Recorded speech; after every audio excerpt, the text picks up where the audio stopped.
What happens when one of Hollywood's most respected actors walks onto a talk show expecting a normal interview and instead finds himself caught in the middle of an ambush? What happens when decades of calm professionalism meet a setup that seems determined to twist everything into a narrative? Today, we're breaking down the moment Denzel Washington finally had enough. And trust me, you're going to want to see how this plays out. But before we get into it, do me a favor. Hit that subscribe button and leave a comment below telling me whose side you're on after you hear this. Because people are going to be divided over what happened. The studio of The View was packed as usual. The energy in the room buzzed with excitement.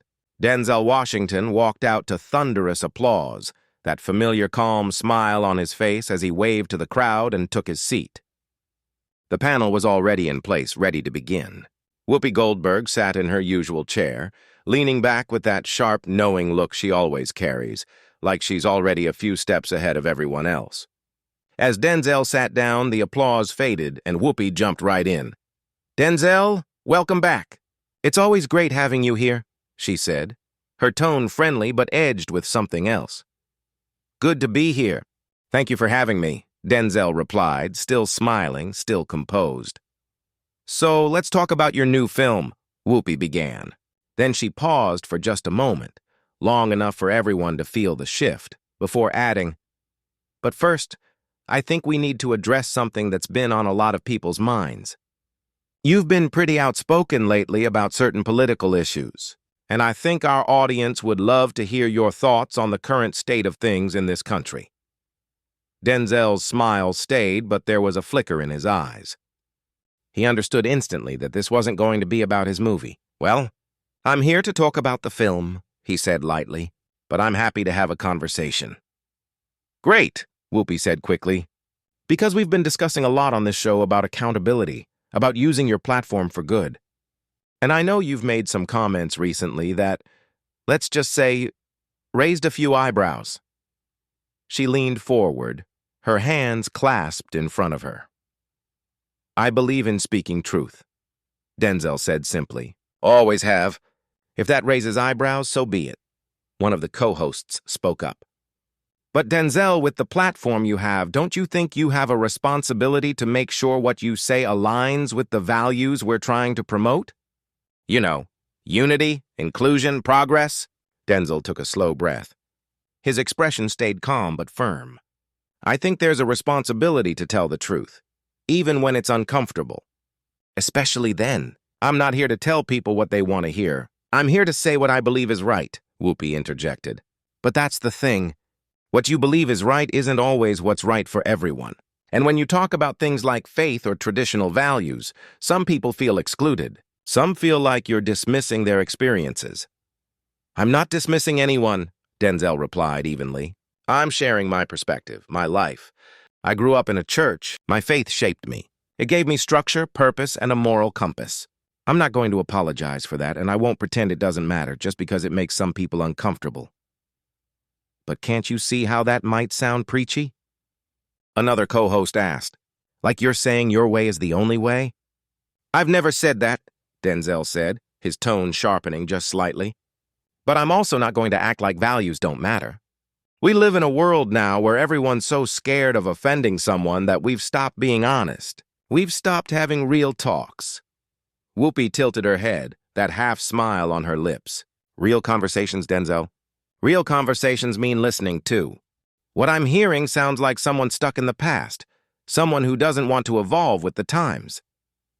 The audience murmured, some nodding in agreement, others looking uneasy. "Stuck in the past?" Denzel leaned forward slightly. "No, grounded in principles that don't change with the wind. Absolutely. That's the difference. I'm not interested in changing just for the sake of it. I'm interested in what's true, what lasts, and I think a lot of people, even if they don't say it out loud, feel the same. They're tired of noise. They're tired of being told what to think, what to feel, what to believe." "So you think we're telling people what to think?" Whoopi asked, her voice rising slightly. "We're just having discussions. We're giving people different perspectives." "Are you?" Denzel asked quietly but directly. "Or are you giving people the perspectives that fit a certain storyline? Because from where I'm sitting, it feels like if someone disagrees, they're labeled. They're shut down. The tension thickened. One of the co-hosts shifted nervously, glancing at Whoopi, who wasn't backing off. "Denzel," Whoopi said, "you're one of the most admired actors in the world. You've been loved and celebrated for decades. But that doesn't mean you're above criticism. When you say things people find problematic, you have to expect pushback." "I don't mind pushback," Denzel replied calmly. "What I mind is dishonesty. What I mind is when people twist words, take things out of context, and stir outrage where none is needed. I've been in this business long enough to know it's not about truth anymore. It's about control, about keeping people in line." The crowd was completely quiet now. Whoopi leaned back, her expression hardening. "Control? That's a strong word. We're not controlling anyone.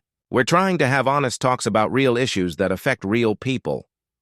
"Then let's do that," Denzel said, his voice cutting through the stillness. "Let's talk about how Hollywood preaches tolerance but doesn't tolerate difference. How we're told to celebrate diversity, but only if that diversity thinks the same way. Let's talk about how we're raising a generation that believes being offended is the worst thing that can happen." "Denzel, that's not fair," one co-host said quickly. "We do value different opinions." "Do you?" Denzel asked, turning to her. "Because I've watched this show. I've seen what happens when someone disagrees. They get interrupted, mocked, and painted as villains. Not just politicians, ordinary people who dare to think differently." "Now you're making us sound like the thought police," Whoopi said sharply. "We push back because silence in the face of harmful speech is complicity." "Harmful speech," Denzel repeated, shaking his head. "That phrase. Anything you don't like becomes harmful. Anything that challenges the narrative is labeled dangerous. But disagreement isn't harm. Different opinions aren't violence. And calling them that, that's the real problem." The audience was frozen, caught between applause and discomfort. Another co-host spoke gently. "Denzel, I get what you're saying, but words do have consequences. Some of the values you defend have been used to hurt or exclude others. So when you talk about faith or tradition, some people hear pain." "I understand that," Denzel said softly. "But that doesn't mean we throw everything away. Yes, religion's been misused. But it's also been used to build hospitals, feed the poor, fight for justice. My faith didn't oppress me. It lifted me up. It gave me something to live by." "But not everyone has that same experience," Whoopi countered. "And that's all we're asking you to see." "I do see it," Denzel said, his voice rising a bit. "But I won't apologize for my experience because it doesn't fit a certain narrative. Faith isn't the enemy. The problem is people who don't live by what faith teaches. And I'm not going to sit here and let anyone tell me my beliefs, the things that made me who I am, are somehow wrong." "Nobody's saying your beliefs are wrong," Whoopi said quickly. "But when you use your platform to share them, that comes with responsibility." "Then ask real questions," Denzel said, leaning forward. "Don't try to corner me. Don't try to make me walk back what I said just because it doesn't fit your view. I've been around long enough to see how this works." Another co-host, trying to calm things, asked, "Denzel, help us understand. Why does this matter so much to you?" Denzel took a slow breath. "Because I've seen what happens when people lose their foundation. When there's no moral center. I've worked with young actors who don't know who they are because they've been told truth is whatever they feel. And when everything's subjective, nothing means anything." "But the world's moved on from absolutes," Whoopi interjected. "Morality is complex now. People have values, and that's okay." "Is it?" Denzel asked. Whoopi leaned in again. "You talk about tearing down, but you don't acknowledge what's being built. We're creating a world where more people are seen and valued. That means some old ideas have to go." "Question them, yes," Denzel said. "But don't burn everything down. Fix what's broken. Don't destroy the whole house." "For some," another host said quietly, "that house was never safe." "I know about chains," Denzel said gravely. "My ancestors lived in them. But breaking chains doesn't mean breaking everything. We need direction, not destruction." "We're building equality, Denzel," Whoopi said, her voice rising. "A world where your truth isn't the only truth." "My truth?" Denzel repeated, frustration showing. See, that's the problem. Truth isn't personal. Truth just is. 2 + 2 = 4. The sun rises in the east. That's not your truth or mine. It's truth. When everyone has their own version of truth, there's no truth at all. But truth about identity is personal, Whoopi said. You can't tell someone their experience isn't real. I'm not saying that, Denzel replied. Experience is